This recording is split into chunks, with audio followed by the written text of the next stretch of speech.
Imagine waking up each morning not to noise, stress, or hurried thoughts, but to a small spark of clarity. A sentence, a story, a reflection that softens your defenses and reminds you of who you really are. The Book of Awakening by Mark Nepo is built on exactly this kind of stillness. 365 awakenings, crafted after the author survived cancer, each one a door back to yourself.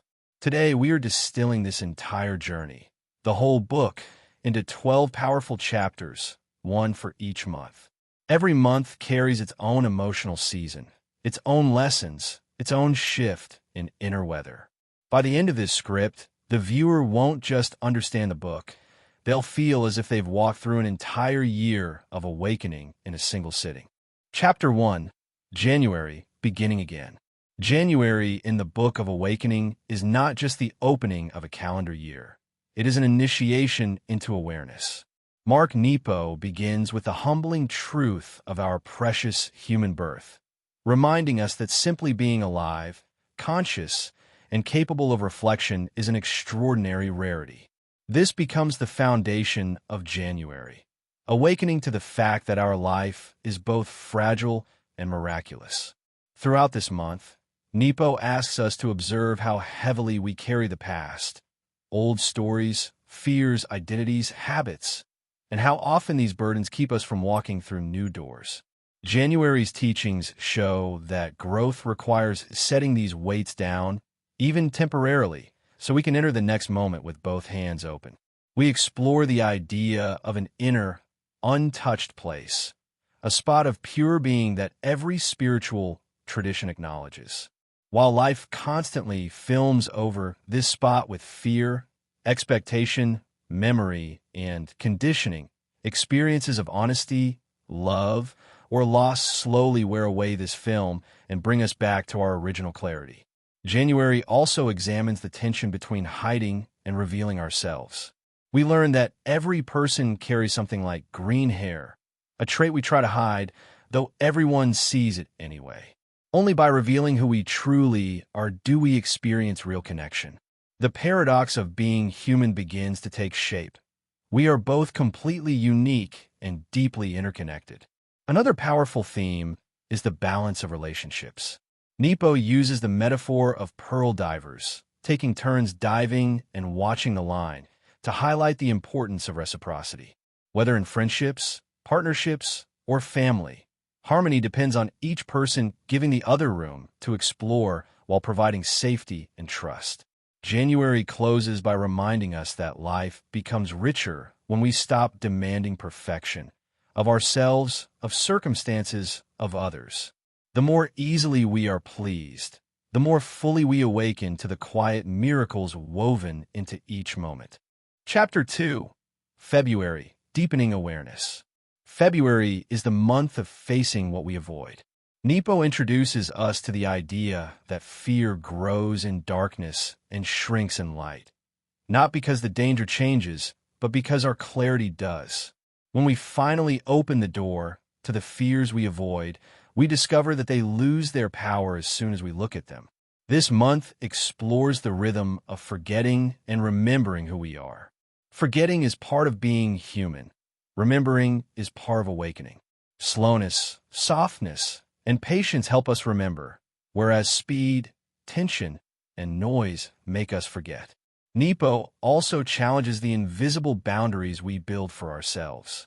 He tells the story of fish who continue swimming in a small cluster inside a giant bathtub, even after being freed from their tank.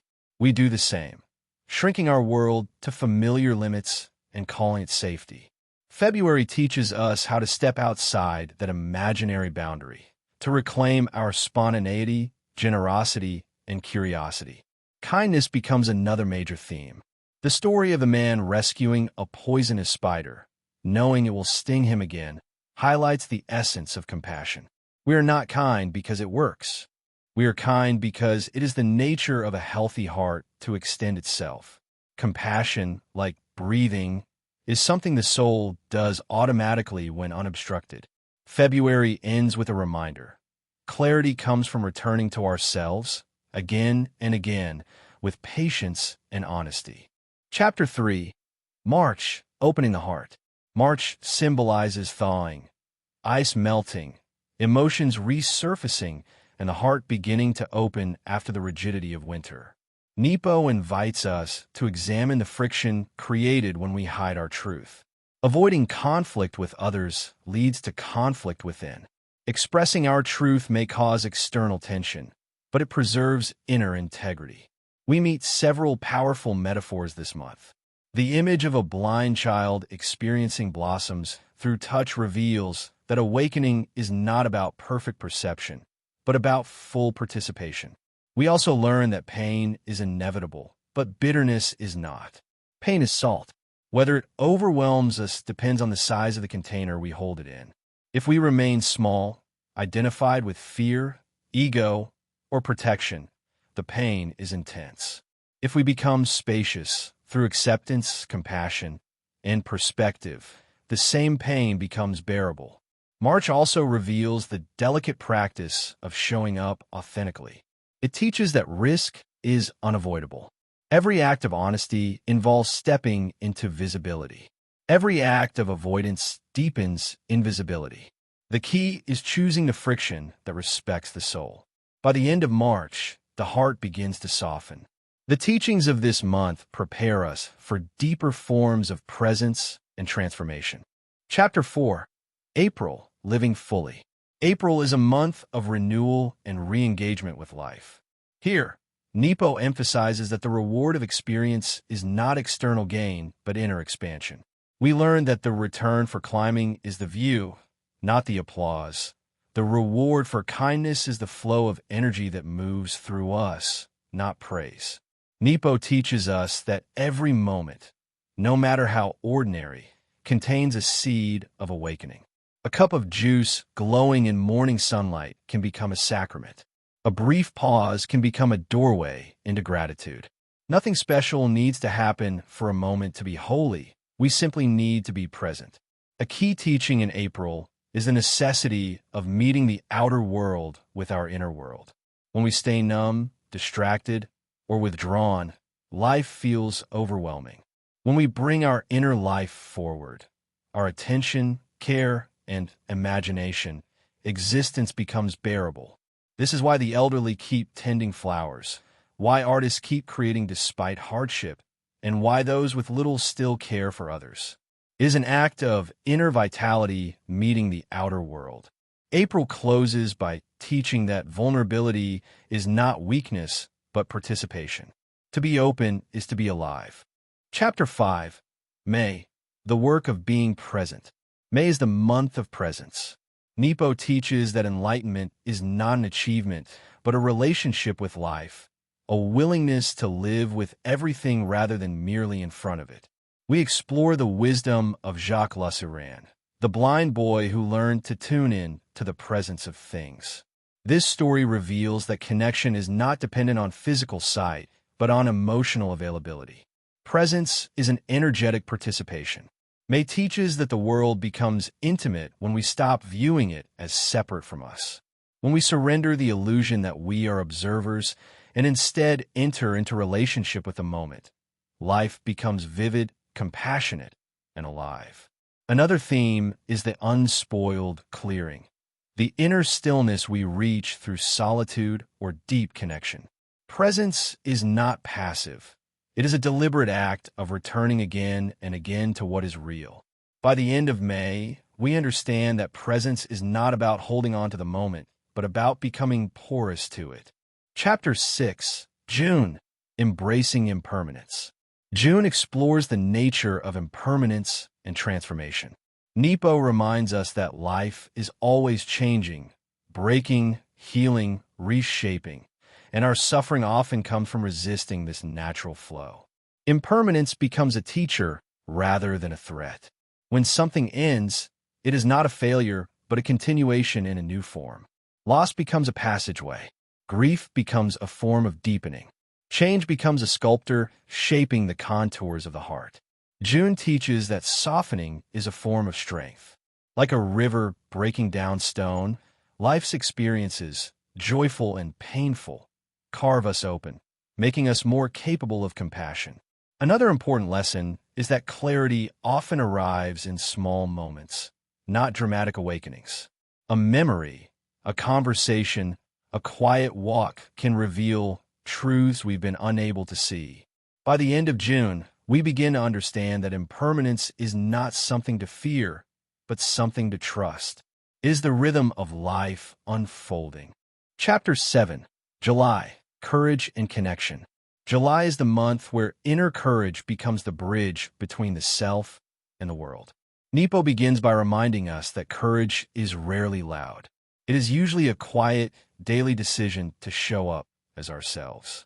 Courage is the willingness to speak truth even when our voice trembles, and to let others see us without the layers of performance we use for protection. One of the central themes of July is the idea that vulnerability is a form of power. When we drop our defenses, we don't become weaker, we become more available to life. Nepo illustrates how fear isolates us by convincing us that we must shrink or harden to survive. But connection only becomes possible when we soften. The shell we build to protect ourselves also blocks the warmth and intimacy we crave. July also explores the shared nature of human experience. Nepo emphasizes that the things that make us different and the things that make us alike both originate in the same center of being.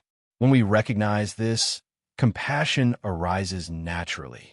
We begin to see ourselves in other people's joys and struggles. We feel less alone, and we offer others a safe space to be authentic. This month encourages us to lean into our relationships, friendships, family bonds, communities, and to allow them to expand rather than constrict us. Courage becomes a relational act. The courage to trust, to listen, to love without armor, and to let ourselves be loved in return. By the end of July, Nepo teaches that true freedom is not the absence of others, but the ability to remain ourselves in their presence. Chapter 8. August, Letting Life In. August brings the ripening season, an invitation to let life touch us more deeply. Nepo guides us toward understanding that joy is not something we pursue. It is something we permit.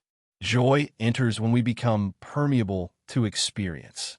Throughout August, we learn that life is always offering us something, but we only receive it when we stop resisting. This month explores the subtle art of acceptance, not passive resignation, but the active choice to allow reality to be what it is. When we stop demanding that life conform to our expectations, we become available to its unexpected gifts. August also teaches that surrender is not defeat, it is participation. When we release our grip on control, our energy flows more naturally. We begin to trust the larger movement of life, its timing, its seasons, its quiet wisdom. Whether through grief, laughter, conflict, or tenderness, every experience becomes a doorway into greater wholeness. One powerful insight in this month is the understanding that joy and sorrow are not opposing forces. They are intertwined. When we numb one, we numb the other. Letting life in means allowing all of it, not selectively, but completely. By the end of August, Nepo reminds us that a fully lived life comes from permeability, not perfection. Chapter 9. September. Returning to the Self.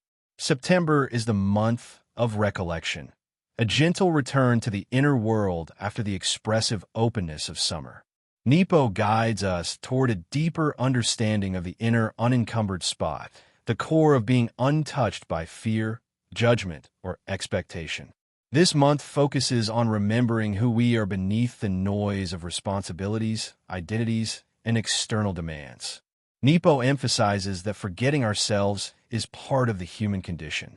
The work of awakening lies in returning, again and again, to the quiet place where truth lives. September teaches us the difference between solitude and loneliness.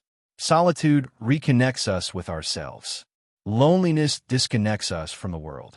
When we learn to sit quietly in our own presence, we rediscover our clarity, our intuition, and the simplicity of being. Another major theme is the practice of self-honesty. Returning to the self requires us to tell the truth about what we feel, what we need, what we fear, and what we desire. This truth does not need to be dramatic. It simply needs to be real. By the end of September, Nepo shows that the world becomes easier to navigate when we operate from our essential center rather than from the scattered fragments of our distracted selves. Chapter 10. October. Honoring Mystery. October is a month of mystery, an invitation to step into the unknown with humility rather than fear. Nepo guides us to recognize that the mind's hunger for certainty is often what limits our understanding of life. Mystery is not a problem to be solved. It is a truth to be entered. Throughout October, we are encouraged to listen more deeply, to observe without rushing to interpret, and to trust the rhythms we cannot control. Nepo teaches that wisdom arises not from mastering life intellectually, but from allowing ourselves to be shaped by experiences we cannot fully explain. October also explores the art of letting go.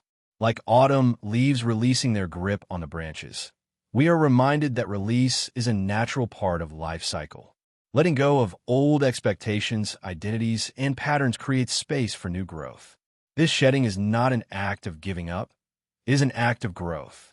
Nepo emphasizes that living with mystery requires spaciousness, quiet moments, pauses, and attentive awareness. It is in these spaces that subtle truths appear, truths we would never notice in the rush of daily life. By the end of October, we understand that mystery doesn't diminish life, it deepens it. Chapter 11. November. Gratitude and Grace. November brings the season of gratitude, not as a forced practice, but as a natural expression of seeing clearly.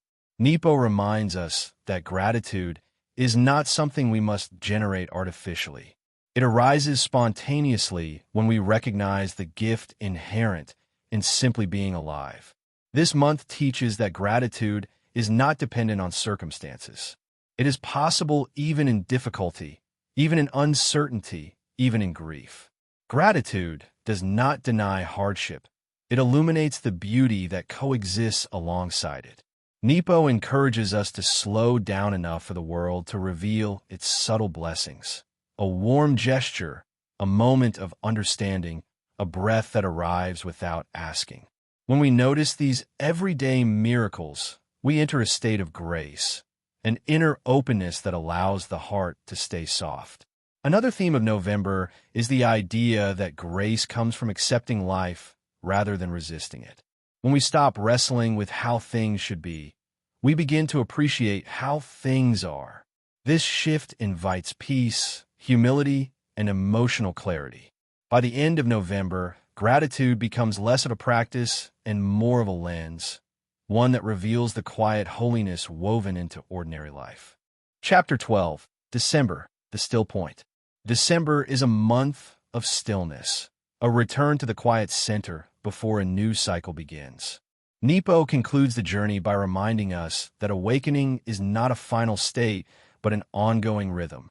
Like the seasons, our inner lives move through cycles of expansion, contraction, healing, forgetting, remembering, and renewal. The central teaching of December is the importance of the still point, the inner place of calm that remains steady even as life changes around us. This stillness is not emptiness, it is presence. It is the place from which our clarity, compassion, and wisdom arise. December also emphasizes the healing power of rest. After a year of emotional, spiritual, and relational exploration, we learn the necessity of pausing. Stillness allows the heart to integrate what it has experienced. It is the fertile ground from which the next transformation will grow.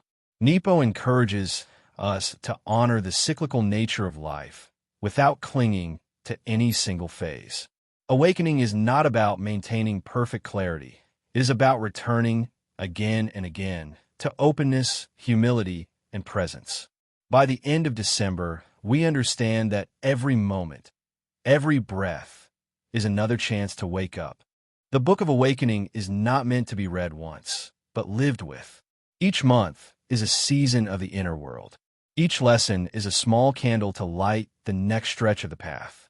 And when taken together, as you have done in this summary, the book offers a full year of becoming more human, more open, and more awake.